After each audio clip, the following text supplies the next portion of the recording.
बिस्मिल्लाहिर्रहमानिर्रहीम अस्सलाम वालेकुम वरहमतुल्लाह। मेरा नाम मुदस्सिर क़य्यूम और मैं आपको अपने चैनल तिब्बे जदीद पर खुश आमदीद कहता हूँ। मेरी आज की जो वीडियो है ये है क़ुव्वत मर्दानगी से मुतल्लक़, जिसको हिकमत में तिब की रूह में क़ुव्वत बाह कहते हैं।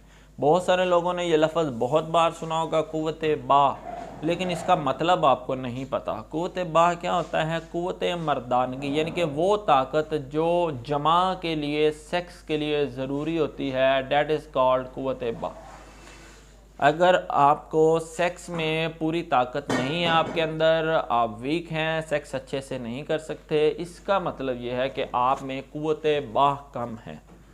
मर्दानगी की जो क़ुव्वत होती है, जो जमा की क़ुव्वत होती है, वो आप में कम है। इसको इंग्लिश में कहते हैं सेक्सुअल पोटेंसी, यानी कि जमा करने की ताकत, सेक्स करने की ताकत, सोहबत करने की ताकत।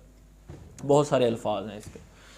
तो उसमें ज़रूरी नहीं है कि गैर शादीशुदा बंदा हो, शादीशुदा लोग भी इसके मरीज़ हैं दौरे हाज़िर में, और गैर शादीशुदा भी। क्यों है गैर शादीशुदा? बहुत सारी एक्टिविटीज़ की वजह से, ऐसी सरगर्मियाँ हैं, हाथ का इस्तेमाल बहुत ज़्यादा करते हैं, और बाज़ारी औरत का इस्तेमाल, अक़लामबाज़ी, इसकी शरह बहुत ज़्यादा बढ़ती जा रही है। उस वजह से क़ुव्वत बाह जो है वो ख़त्म हो जाती है या कम हो जाती है। और शादीशुदा अफराद बहुत ज़्यादा सेक्स करने की वजह से, बहुत ज़्यादा हम बिस्तरी की वजह से उनमें ये कमज़ोरी पैदा होती है। अब आते हैं इसके हल की तरफ। हल के साथ साथ पहले साथ में परहेज़ होता है। परहेज़ के बगैर जो है वो दवाई इलाज किसी काम का नहीं होता। परहेज़ किस चीज़ का? सेक्सुअल एक्टिविटीज़ से आपने बाज रहना है। कम से कम 10 दिन का परहेज़ करना पड़ेगा। जो गैर शादीशुदा है वो इस तरह की कोई सरगर्मी दौरान दवाई इस्तेमाल करने के नहीं करेंगे, क्योंकि जिस वक्त दवाई इस्तेमाल करेंगे, जाकर नुस्खा बता रहा हूँ, इसको इस्तेमाल करने के बाद क्या होगा, आपकी जो सेक्सुअल पावर है, क़ुव्वत बाह है, मर्दानगी क़ुव्वत है, वो बढ़ेगी और आपका दिल करेगा सेक्स करने को, आपकी शहवत बढ़ेगी। लेकिन उस पर कंट्रोल करना है। कम से कम 10 दिन आप सेक्स इसको इस्तेमाल करने के दौरान नहीं कर सकते। मुरगन ग़ज़ाएँ, बाज़ारी खाने, कोल्ड ड्रिंक्स का इस्तेमाल नहीं कर सकते। फ्रेश फ्रूट्स का इस्तेमाल करें, सलाद का इस्तेमाल ज़्यादा से ज़्यादा करें, अपना डाइट प्लान अच्छा रखें, साथ मेरा बताया हुआ नुस्खा इस्तेमाल करें। आपको क़ुव्वत बाह का बकिया जितनी आपकी ज़िंदगी रह गई है, आपको मसला नहीं बनेगा। एक आज़मूदा और अच्छा नुस्खा आपको बताने लगा हूँ। इसमें किसी किस्म का कोई मैंने जो वो चीज़ छुपाई नहीं हुई, राज नहीं रखा हुआ, क्योंकि जो चीज़, चूँकि मेरा मकसद अगर खिदमत खलक है तो वो खिदमत खलक पूरी होनी चाहिए।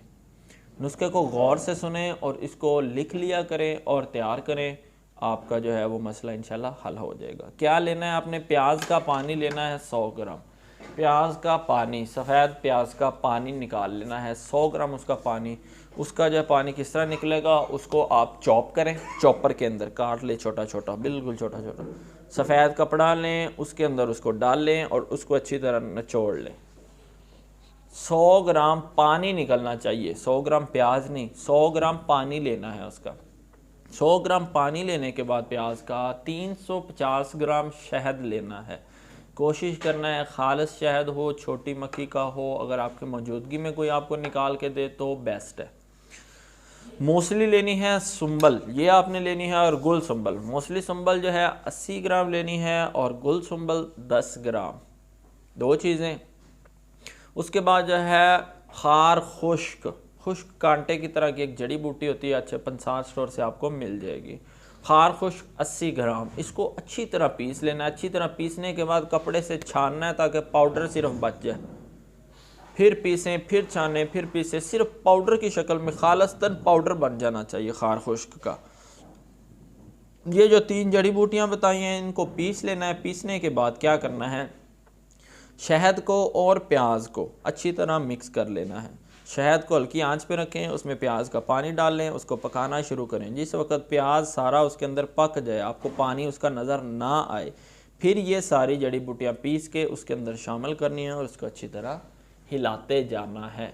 आपके पास एक माजून तैयार हो गई है, मकवी बाह। आपकी मर्दानगी क़ुव्वत के लिए एक शानदार नुस्खा आपने तैयार कर लिया है खुद।